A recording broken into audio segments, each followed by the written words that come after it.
Karibuni sana kwenye kipindi chetu cha leo ambacho tunazungumzia wanawake na ubunifu. Mimi naitwa Doreen Anton Sinare, ni afisa mtendaji mkuu wa taasisi ya Haki Miliki Tanzania, inafahamika kama KUSOTA.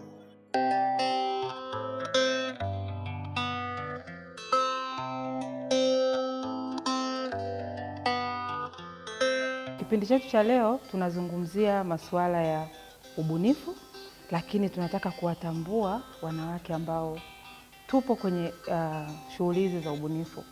Kuna wapiga picha, kuna wanamuziki, kuna watangazaji, kuna MC, kuna wamiliki wa vipindi vya kwenye TV, kuna wamiliki wa TV na radio, lakini pia kuna waigizaji, kuna wanamuziki, kuna maeneo mengi ambayo ubunifu unahusika. Lakini pia leo tumechagua watu wachache ambao tunaona kwamba wanafanya kazi kubwa kwenye ubunifu, lakini pia ili kuwatambua kwamba wao wanatusaidia kama nchi kutuburudisha, lakini pia kutupunguzia stress. Kama tunavyofahamu kwenye burudani kuna mambo mengi. Kwa hiyo tuko nao hapa baadhi yao leo. Nitaomba kila mmoja atajitambulisha kwa sababu yeye mwenyewe ndo anajifahamu na anafahamu vitu gani vizuri anavyofanya kwa nchi yetu, lakini pia kwenye familia zetu ambazo tunatokea. Asante Doreen, nimefurahi kuwa hapa leo. Mimi naitwa Doreen Peter Noni, ni mkurugenzi mkuu na mmiliki wa kituo cha redio Mwanza kinaitwa Lake FM 102.5. Lake FM Raha ya Rock City, redio Wananzengo. Tupo mtaa wa Liberty, karibuni sana. Lakini pia mimi ni mtangazaji pia na kipindi changu kinaitwa Tena na Tena ambacho kinahamasisha vijana wasikate tamaa, kinaruka Clouds TV. Na pia mimi ni mmoja wa waanzilishi wa taasisi inaitwa Peter's Daughter Initiative ambayo imejikita zaidi kwenye kuleta maendeleo na kuongea kuhusu changamoto ambazo zinahusisha vijana. Ni watu ambao tumekuwa tukileta campaigns kuhusu elimu ya afya akili na kadhalika. Asante sana Doreen. Unaweza mkasema mbona Doreen alafu Doreen imetokea tu kwamba wote tuko kwenye ubunifu. Karibu sana dada Mona. Asante sana. Mimi maarufu najulikana kama Mona Lisa, lakini jina langu halisi naitwa Yvonne Sherry. Ni muigizaji wa filamu Tanzania, ni mtayarishaji na mwongozaji pia wa filamu, ni mtangazaji wa TV na radio. Nimefanya radio mbalimbali na vipindi mbalimbali vya TV, lakini pia mimi ni mtayarishaji ama ni mkurugenzi wa tamasha la filamu na sanaa la wanawake Afrika linalojulikana kama Our Fest. Lakini pia nimeanzisha kitu kinaitwa Act with Mona Lisa, ambapo nachukua mabinti ambao wana ndoto, wanatamani kuwa waigizaji lakini hawajui wapi pa kuanzia. Kwa hiyo nawachukua na watrain na wapa ile miiko ya uigizaji na kila kitu. Tumeanza sasa, tuna mwaka wa 3 na bado tunaendelea. Lakini pia mimi ni mjasiriamali, nafanya kila kitu. Yaani kinachokuja mbele ambacho kinaigiza faida, mimi nafanya. Asante sana. Asante sana dada Mona. Umenikumbusha nafikiri mwaka juzi au mwaka jana mlikuja na hiyo timu ya Act with Mona Lisa KUSOTA. Kwa kweli tulifanya kaigizo fulani kafupi, yani kalitengenezwa pale pale, lakini unaona kabisa wale watoto walikuwa wameshaiva. Tunashukuru sana kwa kuingia pia kwenye maeneo hayo. Karibu sana MC Mina. Asante sana. Kwa majina naitwa Hermina Chonya. Ninafanya shughuli za MC katika sherehe mbalimbali na pia ni mwajiriwa katika kampuni moja ya washauri wa mazingira, na pia ni mjasiriamali kama alivyosema Mona Lisa. Nafanya shughuli zote ambazo zinaingiza profit. Kwa tu katika kupambana na kuiweka familia na jamii katika sehemu nzuri. Asante sana. Unaona jinsi ambavyo wanawake tunapambana Yaani kila mahali tupo. Karibu sana DJ Sweet Lady.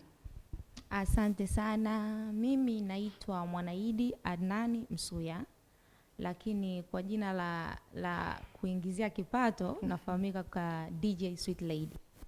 Ni DJ ambaye niko kwenye kampuni ya Peramio Music Sound, lakini pia nipo Magic FM pamoja na Channel 10. Watu wananifahamu sana nikielezea kwamba ni DJ ambaye nimezunguka na Mheshimiwa Rais mikoa yote. Na ndio DJ ambaye nilikuwa nachezea sana nyimbo za chama. Nikizungumza hivyo nitafahamika zaidi. Asante. na pia ni mfanyabiashara. Karibu sana. Wakati kabla hatujaanza kipindi nilikuwa nazungumza na wewe kuhusiana na tamasha lile la Tasuba la Bagamoyo. Kwa kweli yani tulikuwa tukikaa pale pembeni tunakuangalia tunasema yani huyu dada kwa kweli ana kipaji. Yani wenyewe wanasema aliamsha. Yani watu waliamka, yani watu walikuwa hawakai. Yani ilikuwa kwa kweli ina utofauti na ukilinganisha na shughuli nyingine ambazo tunakwenda. Kwa kwanza kwa hilo nakupongeza. Umejitokeza kama mwanamke katika hilo eneo. Wapo na wengine nafahamu, lakini mimi nazungumzia wewe kwa sababu nilikuwepo na sio siku nyingi, mwezi wa 12 tu mwishoni. Kwa hiyo karibu sana na nashukuru kwa kuweza kufika. Karibu sana Dasafina. Asante sana. Kwanza nipende kushukuru kwa kunialika leo na kuwa hapa. Naitwa Safina Kimbokota. Ni msanii wa sanaa za uoni. Ninavyosema sanaa za uoni yani sanaa ambazo zote yani vitu ambavyo vinaonekana. Lakini mbali na hapo ni msanii mkazi katika idara ya sanaa bunifu Chuo Kikuu cha Dar es Salaam. Kwa sasa hivi najulikana sana kama mwanamke pekee ambaye anafanya sanaa kwa kutumia taka za chuma. Kwa hiyo chuma. Yes, chuma. Yani kwamba nachukua hizi recycling materials, za chuma, za vitambaa, plastics. Kwa hiyo nazigeuza kutengeneza vitu ambavyo vinaonekana na ni vitu ambavyo vinapendeza katika majumba, katika maofisi na sehemu zingine mbalimbali. Labda unaweza ukatukumbusha sehemu gani hapa Dar es Salaam kwa mfano ambayo kuna hiyo kazi yako ambayo umeifanya na mtu akipita anaweza kaiona? Kwa bahati mbaya sana kazi zangu haziko in public. Nyingi za kazi ambazo nimezifanya ziko kwenye majumba ya watu. Sijapata yani hiyo bahati ya kufanya kazi ambayo ni public. Nakumbuka kulikuwa na project moja ambayo iliandaliwa na Nafasi Art Space. Ilikuwa ni street art na hiyo project ilifanyika poster ya zamani kwenye ile garden. Kwa hiyo zilikuwa zimekuwa exhibited pale, lakini kwa bahati mbaya kazi yangu ilikaa kwa muda wa siku 3 na hisi sio vibaka. Tuseme ni vibaka ama ikaibiwa. Iliibiwa ya. Kwa sababu sinatumia taka. Ilikuwa nimetumia masinia ambayo ni chakavu. Kwa hiyo nikatumia yale kutengenezea artwork. Kwa hiyo possibly ni hao watu ambao wanakusanya hizi scrapers wakahisi kwamba ni moja ya mali, kwa hiyo wakaondoka nayo. Sawa sawa. Nakushukuru sana Dasafina. Nafikiri hiyo sasa ndio moja ya changamoto ambazo tunakutana nazo wakati tunafanya kazi zetu. Sasa wewe umetengeneza kitu cha ubunifu alafu mtu anakuja anabeba aenda kupima anauza.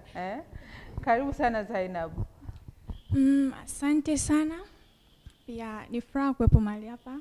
Kwa majina naitwa Zainab Sogora. Jina la art natumia Zaina Art.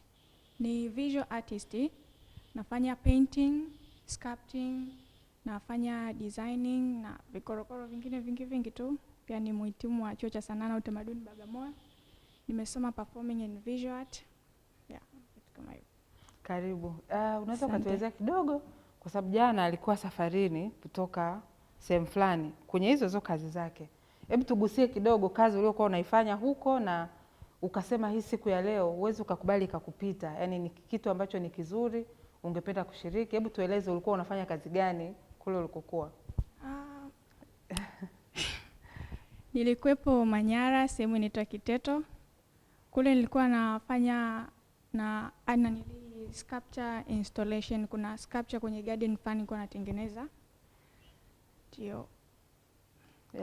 Yeye alikuwa ananieleza kwamba alikokuwa ni garden ambayo inataka kufunguliwa kwa ajili ya wageni kuwa wanakwenda kutembea. Nafikiri wengi tunafahamu. Unaweza ukafika kwenye garden fulani kwa ajili ya kupumzika lakini kuna sculptures ziko pale. Kwa hiyo yeye ni kati ya watu ambao wanatengeneza hizo kazi. Hata kwenye roundabouts nyingi, kwenye mizunguko, kwenye mikoa mingi ya Tanzania pia ametengeneza. Kwa hiyo baadaye tutashare naye kuona hizo kazi zimefanyika wapi na wapi, lakini kwa leo nafikiri tumeweza kujua ni nini ambacho anakifanya. Lakini namshukuru sana Mungu kwa opportunity ambayo nimepewa just kuwa na dada Doreen. Na appreciate kazi unayoifanya. Hivi nimesema nafanya okay. Naimbaji wa nyimbo za Injili. Yeah. Au tuimbie nyimbo moja. Oh no. Lazima tuimbie angalau hata na relax jamani. Yeah. Moja tu. Yeah, nimekuwa kwenye industry, let's call it like that, more than 15 years. More than, yeah. Na nimeona vitu vingi sana. Huwa najipigia tu picha nilivyoanza mimi mwenyewe. Ya kwangu yani mimi nilikuwa hata sijui kama najua kuimba. Yani mimi nina ile asili ya kutaka kujaribu vitu. Na nilikuwa katika mazingira ambayo haya encourage mwanamke anaweza kufanya anything. Na huwa napenda kusema hivyo na sioni haya kwa sababu ndiko nilikotokea mimi. Yani mwanamke kazi yake ni kukaa nyumbani, upike, udumie watu. Watu wengine wana haki waende kazini, wakute nyumbani umewapikia chakula, yani kuhudumia watu. So kwangu mimi kusema unaanza kujaribu vitu, unatoka mbele za watu, ilikuwa somehow a disgrace kwa familia. Na mimi nilikuwa sijui nafanya nini, but sikuwa comfortable kukaa nyumbani. I mean, yani mimi nikae tu. Yani mimi niwahudumia nyinyi mtoke niwahudumia Kwa kuna kitu sasa mkienda huko mjini wasema na mimi nikatafuta huko mjini mnaendaga wapi? Okay. So mimi nilikuwa tu nimejengwa na hiyo tabia that way. Na namshukuru Mungu. Haiwezi kuwa rahisi wakati ambao umezungukwa na negativity ukasema wewe unaweza kutoboa. It's not that easy. Lazima uwe na ile hali ya kusema no matter what. Ukubali maumivu hata kabla hujapata maumivu. Karibu sana dada Stella. Asante. Kwa majina yangu kama nilivyotambulisha mwanzo naitwa Stella Oguma, na hayo ndio majina yangu kamili, na mimi ni mpiga picha, photographer. Napiga picha kwenye harusi. Sana nitambulika zaidi kwenye fashion photography, na 2019 nilibahatika kuchukua tuzo ya Photographer of the Year kwa ajili ya fashion photographer. Ninatolewa na Swahili, yes. Kwa nilichukua tuzo na napenda fashion kwa kweli. Napenda sana fashion, ni kitu ambacho nakipenda, lakini pia napenda photojournalism. Napenda vitu vingi vya artist, vingi sana. Nikianza kueleza ndio maana mwanzo wakati najitambulisha nikasema nafanya pia na filmmaking, kitu ambacho sijakiweka sana bado wazi, lakini kitu ambacho naenda nacho, naendelea kujifunza. Nafanya event, family portrait, vitu vingi yani kwenye photography. Yeah. Sawa. Nashukuru sana. Umeona jinsi ambavyo tuko matajiri na ubunifu, tuko matajiri kwenye wanawake ambao tunafanya vitu vingi. Labda na mimi mtapenda kusikia mawili matatu kutoka kwangu Kwa hiyo mimi kama nilivyosema mwanzo niko kwenye taasisi inayojishughulisha na masuala ya haki miliki. Haki miliki inazungumzia ubunifu. Haya yote ambayo tumeyazungumza hapa, yote ni haki miliki, lakini kuna maeneo mengine ambayo yanahusika pia. Tulitegemea kuwa na wahusika, kwa mfano wanaochora ramani za nyumba. Bahati mbaya mhusika alipata uzuru kidogo, lakini pia kuna wanaotengeneza applications, kwa mfano za simu. Unaweza kufungua simu yako na kukuta applications nyingi. Wapo wanawake ambao wanafanya hiyo. Lakini pia kuna maeneo mengi tu. Baada ya kusikia mengi kuhusiana na ubunifu, lakini pia na mambo gani ambayo tunajivunia katika kazi tunazozifanya, ningependa pia kusikia kwa watu wawili watatu kuhusiana na jinsi gani unafanya shughuli zako na unawezaje kubalance na maisha ya nyumbani kwako au familia yako. Lakini pia tungependa kujua changamoto unazozipitia katika utekelezaji wa majukumu. Labda mimi nizungumzie tu kwa kifupi au ni wachokoze tu kwamba kwa mfano mimi kwenye swala la kazi na familia, kwanza kabisa nishukuru kwamba napata support kubwa kutoka kwa mwenzangu ambaye ni mume wangu. Kwa hiyo isingekuwa hivyo nafikiri kazi yangu ingekuwa ngumu zaidi na hapa ambapo nipo. Lakini pia kwenye upande wa changamoto naweza nikazungumzia changamoto kwa wale nao wahudumia, lakini pia na changamoto kwa upande wa taasisi. Kwenye upande wa wale tunao wahudumia, naweza nikasema bado elimu inahitajika sana, na elimu hiyo inatakiwa iendelee, yani siwe na mwisho, kwa sababu kwanza vizazi vinazidi kuongezeka, watoto wabunifu wanazidi kuzaliwa kila siku, lakini hata wale ambao wapo, kuna ambao wanapata hiyo elimu lakini bado unaona elimu haijaingia au haijakubali. Hiyo ni mojawapo ya changamoto ambazo tunakutana nazo, lakini tunajitahidi kuhakikisha kwamba tunatoa elimu, na ndio maana hata leo tuko hapa ili kuendelea kuonyesha wabunifu ambao kwenye upande wa wanawake kwamba tunachokifanya kinahitajika sana kwenye nchi yetu na kwenye maisha, kwenye familia zetu. Lakini pia changamoto nyingine kwenye upande wa taasisi, kama mnavyofahamu, bado Watanzania tuna shida kwenye mikataba. Yaani ukimuuliza Watanzania 10 ambao wanafanya kazi za ubunifu, muulize amewahi kusaini mkataba, atakwambia tu hapana. Lakini kazi anafanya, maisha yanakwenda, miaka nenda rudi. Kwa kama huna mkataba, maana yake ni kwamba hata ulinzi wa kazi yako unayoifanya utakuwa haupo, itafika mahali utapotea. Kwa hiyo hizo ni baadhi tu ya changamoto ambazo tunakutana nazo kwenye usimamizi wa hizi kazi za ubunifu.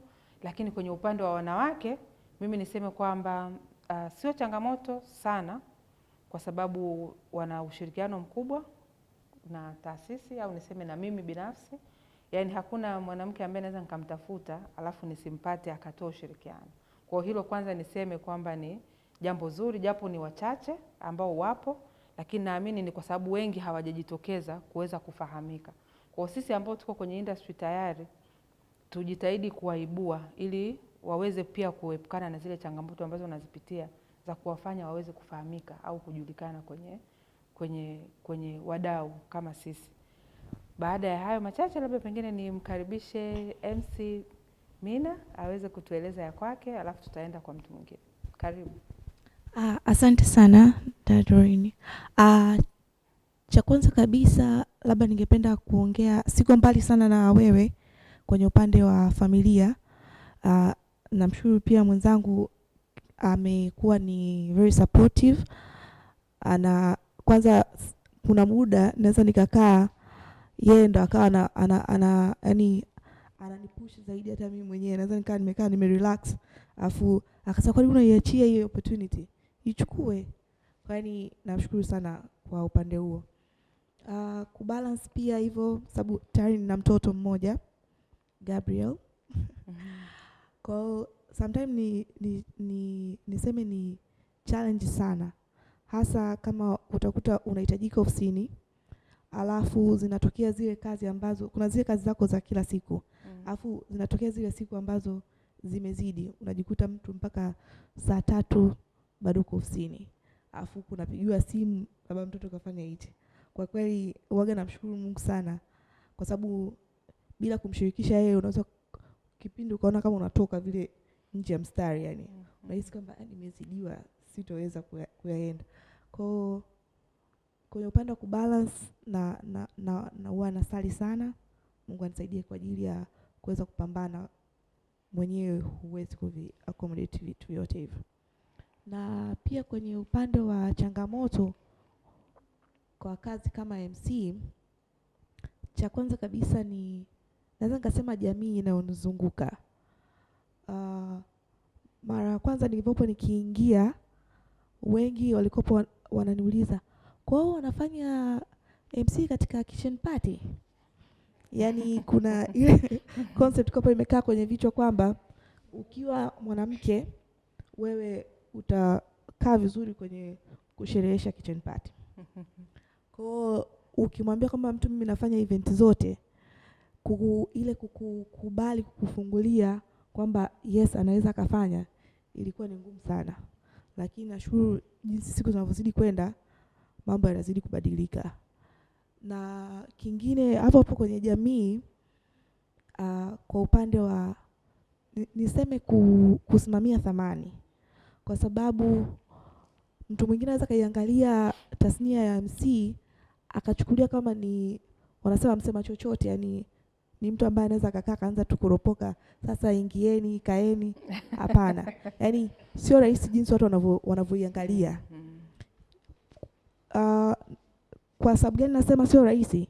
Ukitaka kujua, wenyewe wanakuambia MC asipokuwa makini ndo anaweza kaiharibu hiyo sherehe. Sasa hiyo sentence watu wana tend kuisahau mara nyingi, lakini inapotokea tatizo wanairudisha. Sasa MC karibu hii sherehe. Lakini awali labda tunavyosema ndo unapata kazi, labda unamwambia mtu mimi kazi hii tutapatana kwa kiasi hichi kwa sababu nataka nifanye sherehe yako iwe kiwango kizuri kabisa. Utakuwa unataka unamuelezea hata details za ndani kwamba kunatakiwa nilete hichi. Lakini sisi atakwambia nyie si mnafanya tu, naenda pale unaongea karibisha watu, wanaingia tu wanacheza. Kwani bado still jamii yani haivalue kile kitu, ile service unaoitoa still wanaiona kama ni ya chini. Na yenyewe ni changamoto, yani hata kwenye upande wa kusogea hauwezi kusogea. Kwa mfano kama alivyosema DJ Sweet Lady, alivyoweza kufanikiwa kupata shavu kubwa kwa mwaka jana na kuendelea, ndivyo ameweza kupata kitu ambazo amewekeza kwenye biashara. Vile vile kwenye MC, ukipata kazi nzuri ikakulipa vizuri, utapata kipato cha kujiwekeza zaidi, kwa sababu most of MC wengi utakuta bado wana kodi muziki alafu anaenda yani ana combine inakuwa ni package yake. Namshukuru Mungu mimi nimeanza na muziki alafu ndo nikaingia kwenye MC. Mara kwanza nilikuwa napenda kufanya DJ, ndio maana nikanunua vifaa, lakini baadaye nikajikuta nimenunua vifaa afu nikasema hii DJ hapana, mimi ni wa huku MC. Kwa changamoto ni hizo, jamii na utuzunguka yenyewe haitoi thamani kwa vitu ambavyo tunavifanya, lakini pale mambo yakiharibika hapo unaona kwamba huyu mtu ndo muhimu. Lakini kabla haitupi ile support kubwa sana. Sawa. Nakushukuru sana kwa uzoefu wako. Kuna mwingine anataka kutueleza kidogo? Karibu. Kwa upande wangu kifamilia ilikuwa mwanzo, wakati naanza masuala ya DJs kidogo familia ilikuwa inaona hapana, huku ni kupotea. Lakini kwa sasa hivi familia wengi sana wako upande wangu, lakini wale ambao kidogo dini wameishika vizuri bado hawako na mimi sawa. Yaani wananiambia sawa upo huko, lakini jaribu kutafuta namna ya kutoka. Wakati mimi huku ndo naona sasa hivi pesa zinaingia, mimi ndo nitoke, hapana. Na mimi nawaambia sitoki sasa hivi. Sana. Lakini changamoto sasa hivi sina changamoto kubwa sana, lakini mimi ni DJ ambaye mbali na kudili na masuala ya matamasha nini na nini, ni DJ mzuri sana kwenye masuala ya ukumbini. MC nichukue kama DJ wako nifikirie. Kwa hivyo ukumbini wengi sana wanaokuja kufanya mashuhuri Dar es Salaam au nikiitwa mkoani, ni wengi sana wa mkoani wanakuja kwa ajili ya kufanya shughuli. Kwa hivyo ni wachache sana wanaofahamu kwamba DJ, yani kumzoea DJ wa kike. Kwa mara nyingi huwa anafanya kazi labda naambiwa sasa hivi muda wa dansi napiga mziki, naona kabisa jamani mbona ngoma kali ninazopiga lakini watu hawaendi mbele. Kwa hiyo namuita msi wangu, au ninachofanya sio kizuri. Naambia subiri nitakuonyesha kwa nini watu hawaendi kucheza. Kwa hiyo ananichukulia klipu, watu baada ya kwenda kucheza, watu wananiangalia. Yaani wanapoteza kabisa ile ya kwenda sasa hivi muda wa burudani kwenda kucheza. Watu wanageuka kuniangalia kuangalia wewe. Wanashtuana kabisa. Kwa hiyo ni changamoto, kwa sababu kwa upande wangu mimi naona kama na maana ni nyimbo unazopiga nzuri hivi. Mbona watu siwaoni mbele? Kwa sababu mimi jicho langu linakuwa mbele. Sasa kuanza kuangalia kumbe watu wananiangalia mimi baada ya kwenda cheza. Hizi ni changamoto sana, kwa sababu unafanya kazi unategemea kuona watu wanaenda mbele kuongeza kitu, lakini watu wamegeuka wanakuangalia. Sasa muda mwingine na kuniangalia nako kunaleta maana, kwa sababu naondoka na fedha nyingi zaidi ya ile ambayo nalipwa. Kwa sababu anakaa na kuangalia, akiona umempendezesha sana anainuka na kuja kukupa hela. Lakini changamoto ni hiyo, kutokwenda kati kucheza. Mimi nataka muda wa kucheza ukacheze nyimbo zangu ninazopiga. Sawa sawa. Kwa hizo ndio changamoto ninazozipitia sasa hivi sana. Sawa. Na hivyo kama mwanamke lazima kuna vitu ambavyo upitie lakini hivyo ni usipopitia napo utaanza kutafuta kwa nini mimi siambiwi. Sawa sawa. Kwa hizo zipo. Okay. Haya. Sawa, nashukuru. Kuna mwingine?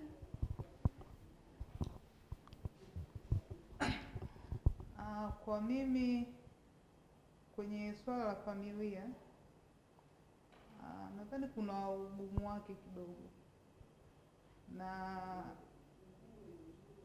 kama msanii, kwa sababu sisi muda mwingi, yani kwa mimi mwenyewe binafsi huwa natumia labda studio kufanya production za kazi. Kwa hiyo unakuta ukiwa either na mtoto au kipindi uko mjamzito, unakuwa unapoteza muda wa kuingia na kufanya kazi. Nikija kuangalia kwenye challenge, kwa challenge mimi naziangalia kwa pande mbili, nikiwa mimi kama msanii, lakini vile vile nikiwa mimi kama mtumishi wa chuo. Kwa mimi binafsi nahisi kwanza, yani ndio nafanya hiyo kazi, lakini kwa jamii inavyochukulia inaona kwamba hizi ni kazi za kiume, na imeshatokea mara kadhaa. Yani mtu anakuja anaangalia sculpture yangu, labda tuko kwenye exhibition, anasema hii umeifanya wewe kweli? Hebu nione mikono yako. Sasa huwa nakaa na nini, na mtu ana insist kabisa, anasema iwezekane, wewe utakuwa unatumia vijana wanakufanyia. Kwa hiyo ni kwangu mimi, yani huwa inanivunja moyo kwamba kwa nini usiamini kwamba ni mimi ambaye ndo nafanya hiko kitu. Challenge nyingine ni kwamba masoko yamekuwa, hakuna masoko. Yaani tunafanya tu saa zingine kwa sababu ni passion, yani kwamba ni kitu, yani wewe mwenyewe tu from nowhere unajikuta kwa studio unataka kufanya kitu, lakini kwenye swala la masoko nao ni challenge. Na hii naweza nikaizungumzia pia katika hiyo pande nyingine, yani kama mwalimu wa sanaa, nahisi kwamba tatizo kubwa linaanzia kwenye elimu ya sanaa. Ili mtu apende sanaa ni kwamba anaishi. Mtoto akiwa toka yuko kindergarten anajua jinsi gani anaanza sijui kupaka rangi, wanaanza kucheza ngoma, wanaanza kuigiza. Kwa hiyo vile kadri anavyoendelea kukua na nini, anakuwa attached na vile vitu, yani vinakuwa ni part ya maisha yake. Kwamba kuona kuweka sijui decorations kama painting au sculpture au kitu chochote kile cha mapambo ndani, inakuwa ni maisha yake, yani ameishi hivi. Sasa katika familia zetu nyingi sisi za Kiswahili, kule Uswahilini kwanza ukiweka picha mtu anakushangaa. Na sana anakuja pale anapokuuliza, sasa kama hii hapo umenunua shilingi ngapi? Kumwambia milioni moja. Milioni moja? Milioni moja, yani milioni moja ndio unanunua kitu kama hicho. Unaona? Kwa hiyo yani tatizo linaanzia pale, elimu. Kwamba elimu ya sanaa kwa nchi yetu imekuwa ni shida. Na naongelea hivyo kwa sababu na experience. Nafundisha chuo, unakuta mara nyingi mnapata wanafunzi amesoma labda sekondari, hajafanya sanaa. Form 4, ameingia form 6 hajafanya sanaa. Anakuja kutia sanaa chuo. Kwa hiyo unakuta ni ndio wanakuja namba nyingi, lakini ambao wanakuwa successful ni wachache sana. Sawa. Ya, labda kwenye hiyo umenikumbusha jambo, kwenye kupitia Wizara ya Habari, Utamaduni, Sanaa na Michezo ilikuwa na vikao mbalimbali vya wadau, kikiwepo kikao kilichohusisha hizi sanaa tunazozungumzia hapa, lakini pia kwenye mashirikisho mbalimbali kulikuwa inaonekana kuna kiu bado ya mafunzo kwenye masuala ya sanaa. Kwa hiyo nakumbuka kuna agizo au tuseme maelekezo yaliyotolewa kwamba kila shirikisho, kila kikundi, kwa sababu unajua kikundi fulani kwa mfano labda cha wanamuziki au cha wachongaji au wachoraji, kila mtu ana mahitaji yake.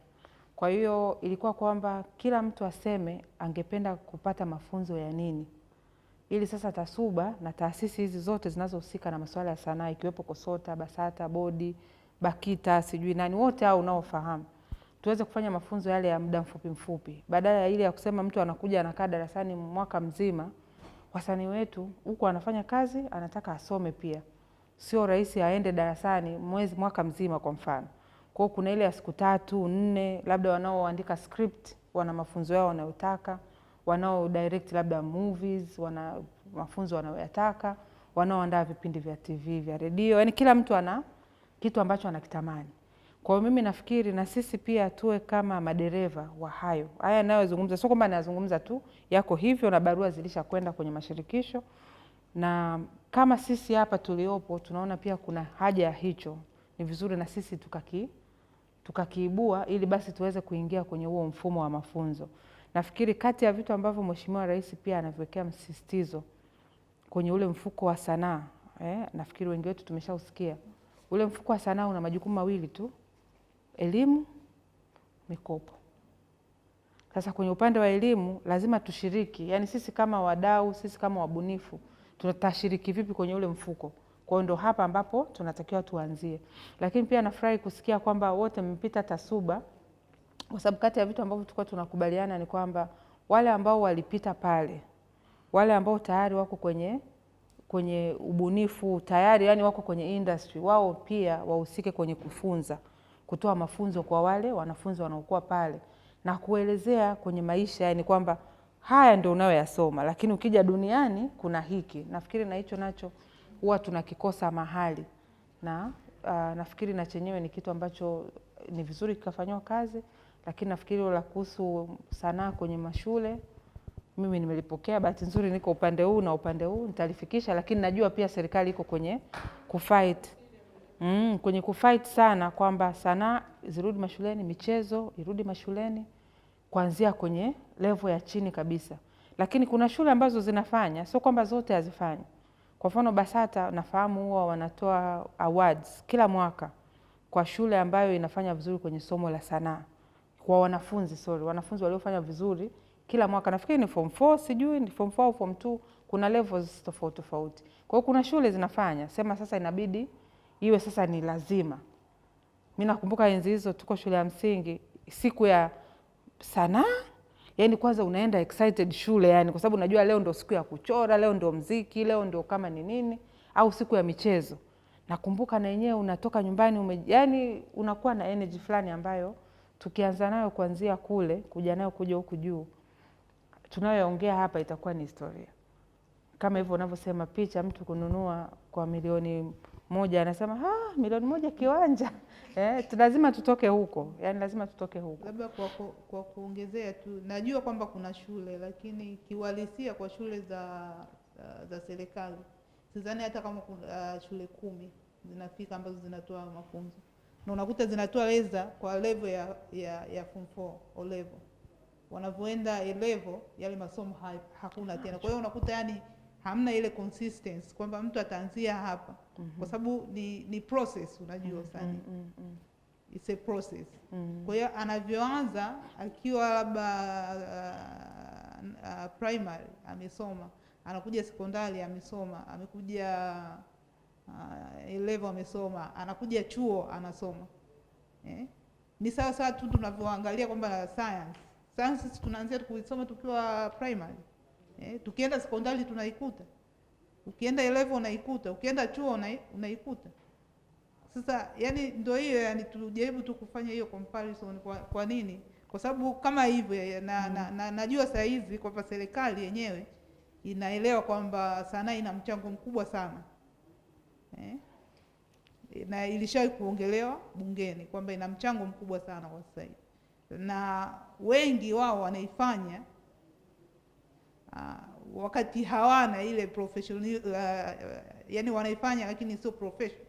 Kwamba mtu anaifanya kwa vile labda amekuwa trained, nini, yani amejiongeza yeye mwenyewe.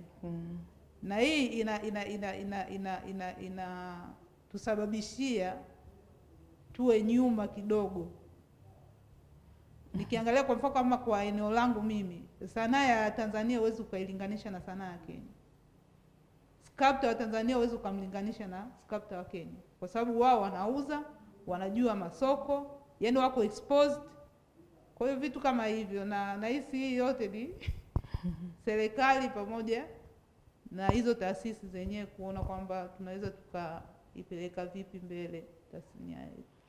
Ukiachana na familia, baadhi ya familia nyingi za Kitanzania imekuwa ngumu kwa sapoti au kukubali kile ambacho watoto wanataka, especially kwenye talent. Wanaamini sana kwenye kusoma masomo ya darasani kwamba ili mtoto afanikiwe maybe awe doctor, awe pilot. Hawaamini kwenye sanaa, japokuwa sanaa ina mchango mkubwa sana. Na challenge, tukija kwenye swala la kazi, nikiwa kama mwanamke, challenge ya kwanza kama alivyoongea dada Safina, unaonekana kwa kazi zinazofanya mimi za sculpting, unaonekana kama mwanamke uwezi. Kuna kazi yangu moja nilikuwa nafanya, amekuja mtu amenikuta anatengeneza kabisa. Akaniambia, "Wewe ndio unafanya hii kazi?" Nikamwambia ndio. Akasema, "Hapana, sio wewe." Kazi kama hizi hawafanyi wanawake. Ya, vitu kama hivyo. Changamoto nyingine unakuja kwenye materials. Kwenye sculpting kuna aina nyingi za sculpture, na kuna baadhi ya material kwa Tanzania upatikanaji wake ni mgumu. Hata kwa mtu kama unataka kufanya inakuwa ni ngumu mno. Mfano kuna bronze na tuseme marble hizi, sculpture za marble. Upatikanaji wa material kwa Tanzania ni mgumu. Sasa unaweza ukasema ukafanya shipping, lakini pia inakuwa ni very expensive. Tunarudi kule saa nafanya shipping, kufuata hayo material na tengeneza artwork. Then nani anakuja kuinunua hii artwork kwa Tanzania? Watu wengi. Changamoto nyingine, watu wanakuwa wanaziogopa kazi zetu. Yaani mtu anaogopa hata kuja kuuliza kwamba hii ipoje? Anaona kama itakuwa sijui, utamwambia bei ghali sana. Ya, yule mwingine sasa, hiyo mimi kuweka nyumbani kwangu naweza nika afford kweli? Ya, vitu kama hivyo. Ingine tuseme kwenye masuala ya kwenye shule. Sawa, tuna vyuo kama Tasuba wanatoa mafunzo ya sanaa, lakini kwa upande wa visual art, yani naweza ngasema ni like tumetengwa kidogo. Maana unakuta sielewi, na hisi ndo tunakuja kwenye ile swala la mindset za watu. Watu wengi wameamini labda kwenye sanaa, labda uigizaji, hiyo ndio inaaminika kwamba ni sanaa, muziki, lakini kuja kwenye sanaa za kazi za mikono, watu hasa wa Tanzania imekuwa ngumu sana kwa accept. Kingine tuseme, umesema sanaa zinafundishwa mashuleni sijui kutokea primary, sina hakika sana. O level art, kule kuna masomo ya art, lakini masomo ya art inayofundishwa sio art hii ya ubunifu ambayo tunafanya sisi.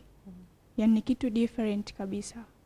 Tunarudi pale alipoongea Madam Safina kwamba kuna baadhi ambao unakuta wamesoma, especially ni hizi shule za private nyingi, unakuta wana masomo kama drawing, wana masomo ya clay modeling, lakini kwa shule za government imekuwa hayo masomo hayapo, ni changamoto. Ya, kitu kama hivyo. Sawa, asante sana, nakushukuru. Asante.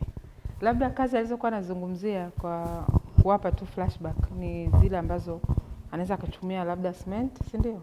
Anaumba kitu kabisa, unaona huyu ni fulani, alafu labda unakuta kwenye roundabout ya mkoa fulani iko pale, watu wanapita wanapiga picha. Kazi kama zile ndio kazi ambazo anazifanya. Karibu sana dada Stella. Asante tena. Kwa mimi kama mimi sijaolewa bado niko mwenyewe, lakini naishi na mdogo wangu sometimes. Na changamoto zipo kwenye kazi zetu. Kuna muda nilikuwa namsikia dada Doreen na dada Mona Lisa wanaongea pale, natamani nikisogee nichangie, lakini nilikuwa nasikiliza ni vitu ambavyo tunapitia. Changamoto, photography ina hela. ina hela. Kama mtu anafanya professional touches, iko na hela vizuri tu, unaweza ukafanya maisha yako yakaenda na mambo mengine. Lakini changamoto inayokuja sasa ni kwamba unajua, sijui tuseme ni wabongo asilimia kubwa, na hii ni case labda ya mindset na vitu kama hivyo. Kazi ikiwa inafanyika, mtu akajua hapa kuna hela, tunajaa wengi. Hiyo ndio changamoto ya kwanza. Tunakuwa wengi, lakini wengi wanazalisha vitu vya kawaida. Na wabongo wengi tuna ile kitu ya kusema kwamba unapiga picha labda shilingi ngapi? Mimi naweza nikwambia picha 10, 200,000. Lakini mwingine anapiga picha 10 kwa 50,000. Kwa kawaida utaona kabisa ngoja mimi niende kwenye 50,000, ya wanashindwa nafikiri wanashindwa kujali ile kitu tunaita quality ya kitu ambacho mtu anakipata. Mwisho wa siku unaweza kupiga picha kesho ukaichukia. Lakini kuna picha ambayo ukipiga hata miaka 10 hadi 5 ijayo bado, yani picha huwa inaishi. Hiyo ndio historia ya picha. Kuna video, lakini picha nzuri katika uhalisia wa picha lazima iishi. Yaani hata miaka 15 baadaye unakutana nayo. Kwa hiyo challenge kubwa unakuta ni hiyo, labda tunapishana sasa kwenye bei. Tupo wengi photographers. Tupo wengi sana. Yaani wengi mno. Sasa hivi watu wapo vioni wanapiga picha, wengine wanapewa mitaji na wazazi wao. Unakuta sasa. Sisi wengine tuna hustle na donate kidogo kidogo mpaka uje kupata. Unakuta kabisa kuja kuinvest wa milioni 10 au milioni 5 ni challenge. Lakini kuna mwingine akisema mimi nataka kufanya picha na vitu kama hivyo, anapewa kamera nyumbani. Si wazazi wako na hela? Yes. Anapewa kamera, anaweza kufanya kazi zake akaingiza hela. Kwa hiyo haoni hasara au haoni ule uchungu wa kuja kupiga picha kwa shilingi 50,000 au 100,000. Sio hela. Kwa hiyo sisi tunaharibiana soko. Nilikuwa msikia da Mona Lisa anaongea pale kwamba kwa wenzetu huko nje unakuta mtu anakuambia unataka kunifanyia labda video, mwingine anasema milioni 100, kuna mtu pembeni akija milioni 50, mwingine milioni 10. Ni uhalisia kabisa, na nafikiri ni kitu ambacho kinakatisha sana tamaa, kinavunja moyo. Lakini kitu ambacho watu hawakijui ni kwamba hasa wageni wanafanya labda kazi za makampuni au mashirika, wanapokuja haji kukuapproach au haji kuniapproach mimi peke yangu. Unaona, anaanza na wewe, anaanza na yule, afa anakuja kugundua mbona watu wako hivi, lakini mwisho wa siku anarudi kwenye quality. Sasa pale ndo anaamua kukaa na wewe. Kwa changamoto zipo nyingi, ila sanaa kama sanaa inalipa, ina uwezo wa kulipa, na wengine tunaishi kwa kutegemea sanaa. Nafikiri kabisa kila mtu alikaa hapa ukimuuliza anaishi kwa sababu ya sanaa. Watu wana drive, watu wanaishi maisha mazuri, lakini nafikiri sio goals. Yaani watu, kila mtu unamkuta anafanya vizuri, lakini bado anatamani kufika vizuri zaidi. Mimi niko tofauti na mwenzangu hapa na Doreen. Wao wanapata support ya waume zao na nini. Mimi bwana niko mwenyewe kama mwenyewe. Sina mume. Lakini familia inakupa support. Lakini nashukuru sana familia yangu, mama yangu, watoto wangu, dada zangu wanani support sana kwa kile ambacho nakifanya. Na vile vile ukisema kubalance familia na kazi, mimi nashukuru sana Mungu sababu na mama yangu. Kwa hiyo hata nikiwa nimesafiri nje ya mkoa, nje ya nchi, najua watoto wangu wako safe na mama. Hilo nalishukuru sana. Kwa hiyo na most of the time niko na yule mtoto mdogo tu, Sonia, na mimi ni mama watoto 3. Sonia na yule mwenzake wako boarding. Kwa hiyo mimi na deal na mtoto yule mmoja tu ambaye pia naweza kubalance kama wanavyofanya wanawake wengine wanaenda kazini asubuhi na yeye anaenda shule, tukirudi jioni maisha yanaendelea. Kwa hiyo hainisumbui.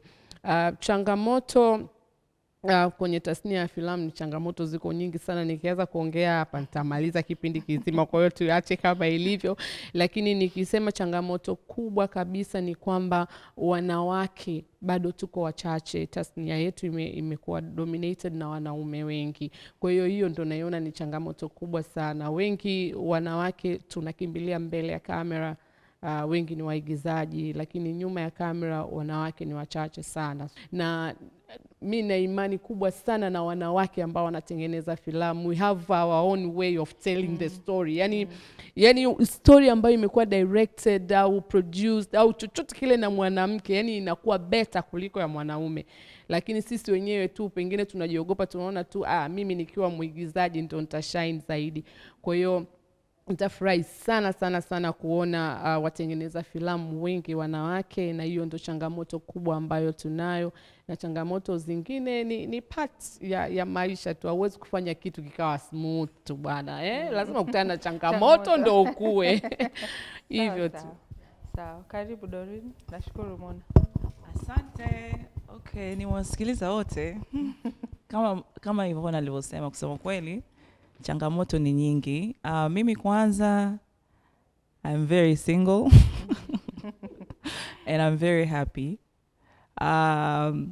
Kwa hiyo sina ile kubalance familia, mume, sijui na kadhalika, hapana, lakini nina familia na baba, kaka zangu, nieces wangu, kila mtu yuko very supportive. Yani sisi ni familia ambayo tuko karibu sana na tunajua vitu ambavyo vinaendelea kwenye maisha yetu, na kama changamoto zinatokea tunakaa kikao cha familia na kila mtu anaona namna gani tunaweza kumsaidia mwenzake. Kwa hiyo namshukuru Mungu sana kwa hilo, kwa sababu isingekuwa nguvu ya uwezo wa wazazi wangu na wa familia, kusema kweli ningeweza kuwa nimekata tamaa zamani, kwa sababu changamoto ni nyingi sana, hasa kwenye uendeshaji wa redio. Mimi nimewasha redio nikiwa na miaka 25. Nili apply leseni I think nilikuwa na miaka 21. So tangu naingia kwenye industry tayari mtu anaangalia kama ni mtoto. Like what do you know? You understand? Na ukiangalia wamiliki wengi wa media houses ni wanaume kwanza na ni watu wazima. Umeona? Kwa hiyo nashukuru TCRA imeniamini na ikanipa opportunity ya kuweza kunipa leseni kuwasha redio. Lakini hapo nilipowasha redio sasa, ingawa nilikuwa nafanya production kama producer, tumeshoot matangazo mengi sana, na ninaenda kwenye hizo agency naenda Yvonne bwana, sinipe basi matangazo ya redio. Wenzangu wakanijeuka, hawakuweza kunipa biashara yote kwa sababu wananiambia, Doreen, what are your numbers? Una usikivu kiasi gani? Akamwambia, usikivu unawezaje kupata? Si ndio kwanza tumeanza redio. How do I have listeners? We don't have any listeners. So ikabidi nirudi tena nianze kutafakari, what am I going to do to grow the numbers? So ubunifu ulihusika sana, ndio tukawa redio ambayo tulipeleka redio kwa wananzengo, badala ya kukaa kusubiri mpaka mtu asikie by the way Lake FM. Hapana, tulichukua Lake FM tukapeleke kwa wananzengo, masokoni, minadani, vioni, stendi za basi, kila sehemu tulikuwa tunapiga kelele mule. Ndani ya mwezi mmoja simu zikaanza kunipigia mimi kwamba watu wanataka kununua matangazo. Kwa hiyo ile uaminifu, unajua soko letu ni what you seeing is believing. Yani watu wanataka kuona kwanza umefanya then watakuja. Lakini pale unapoanza, although wewe unajua kwamba una kitu kizuri na you see your vision and you know utakuwa successful, but not everybody can see your vision. Ndio maana Mungu amekupa hiyo vision, kwa sababu that is your vision for you, Doreen, and no one else will most probably be able to understand it. Kwa hiyo changamoto ya kwanza ilikuwa hivyo, kuniamini mimi.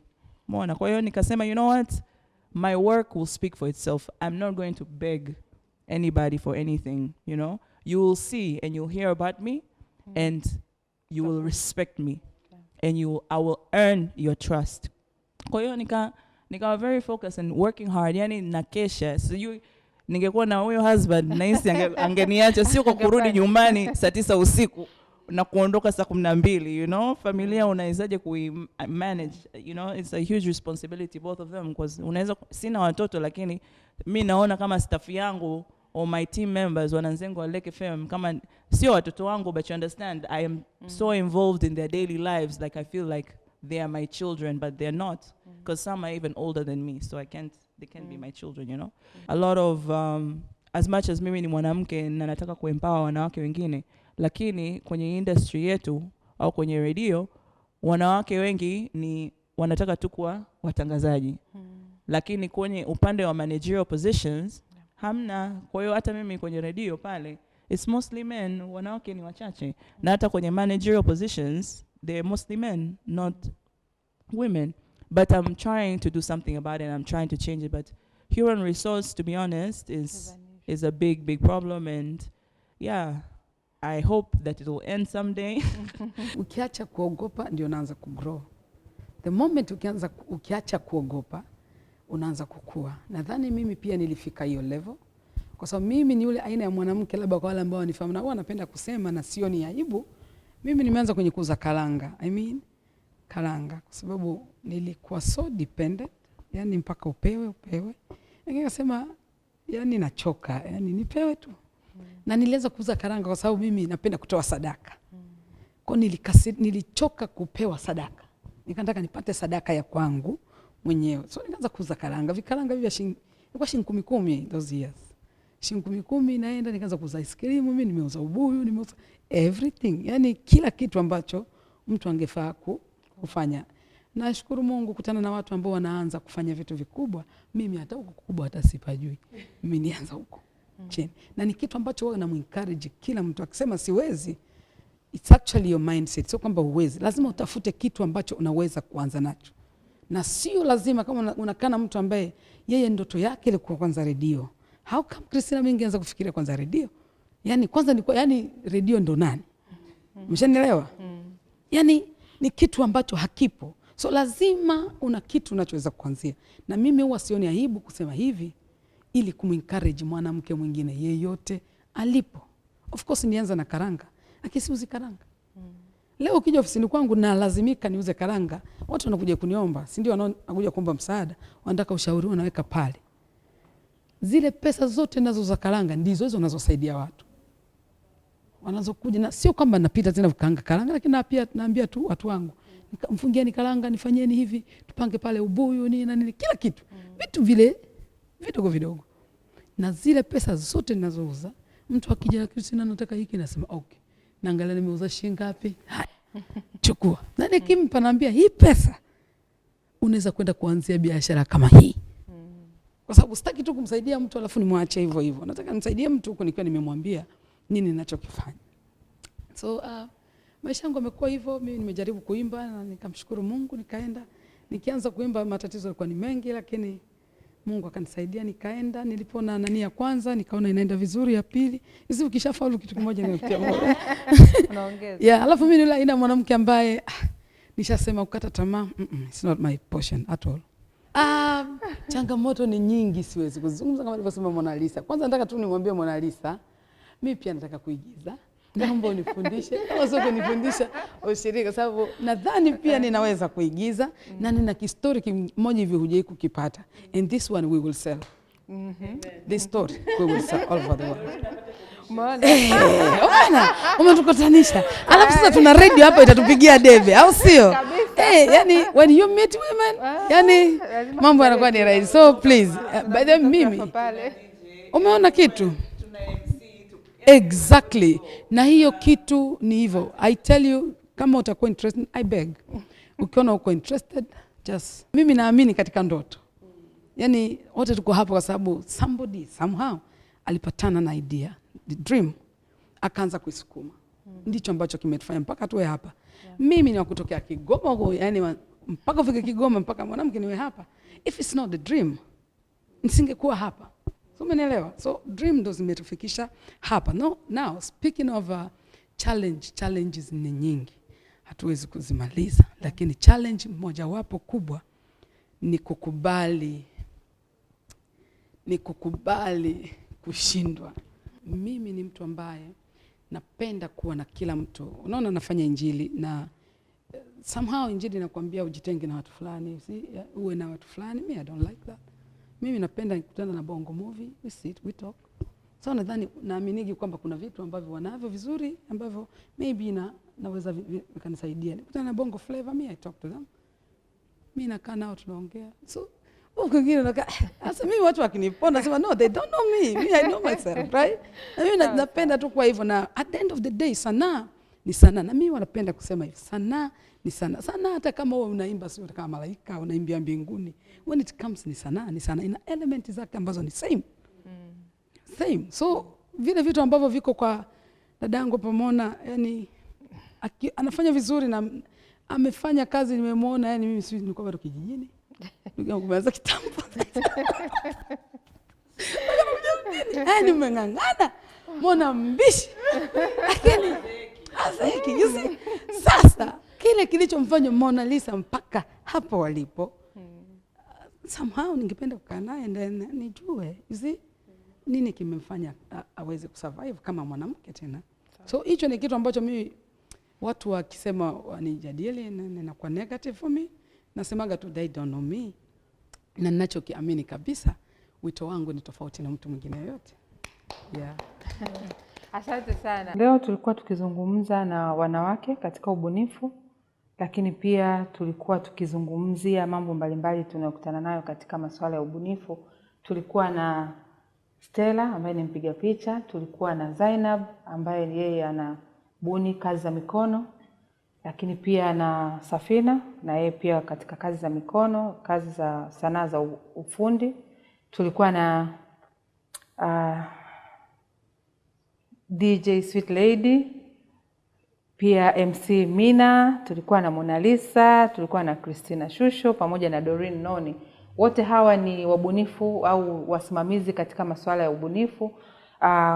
Tunawashukuru sana kwamba tumeonyesha ni jinsi gani ambavyo wanawake tupo katika masuala ya ubunifu, lakini ni jinsi gani tunahusika katika ujenzi wa taifa letu na kuhakikisha kwamba nchi yetu inasonga mbele, lakini pia katika upande wa kujiwezesha sisi kimapato, lakini pia kwenye upande wa kuburudisha wadau, kuburudisha wananchi, lakini pia kuondoa stress za nchi ambazo tunazipitia katika maisha yetu ya kila siku.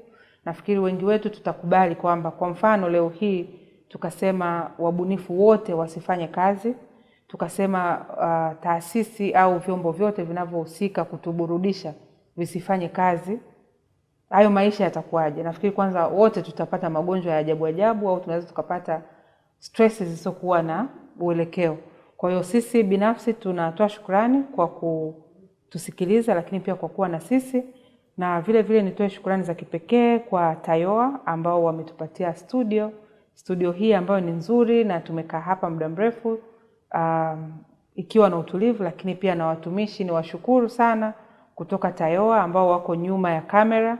Ni washukuru pia watumishi kutoka Kosota ambao tuko nao hapa kwa ajili ya kuhakikisha kwamba lengo letu linatimia la kuonyesha umma kwamba wanawake katika ubunifu, katika siku yetu hii nzuri ya siku ya mwanamke duniani, siku ya wanawake duniani, tunaonekana na tunaonyesha yale tunayofanya katika nchi yetu. Asanteni sana na karibuni tena Kosota, lakini pia tuwatumie wabunifu hawa kuhakikisha kwamba malengo yao na malengo yetu yanatimia. Asanteni sana.